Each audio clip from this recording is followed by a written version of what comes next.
忍心反駁，其實你未看穿。很多個待發現，明明是失焦的臉，大概他們怎恐所見，純直覺沒缺點。這一顆被月亮代表的心，幾千個蘇客曾探問。這粒沙袋袋人亦遙望過，看出要點還未有人。人們這麼喜歡為月亮作歌，為何寫幾多首亦未代表我？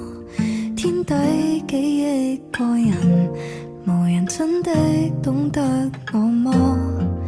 人從心底相通實在沒太多，為何沒有感應也可伴我坐？他猜不穿謎底，但是真的愛我。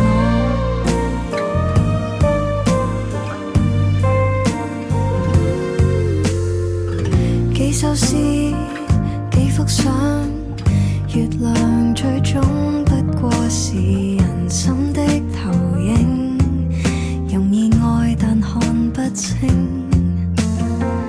不小心現了形，凡人未必懂反應，但我都曾相當掙扎，求被愛被看清，只不知寂寞是被他喜歡，心上卻沒人曾發現。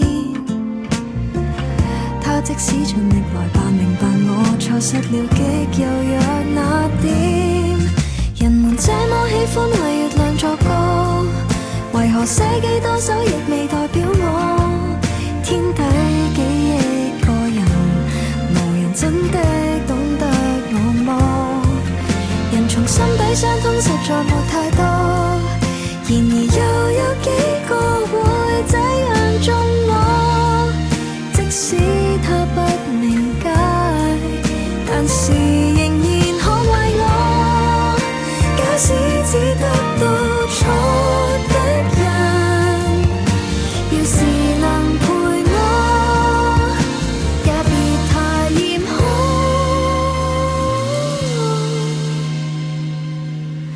人們這麼喜歡為月亮作歌，為何總差一首月亮代表我？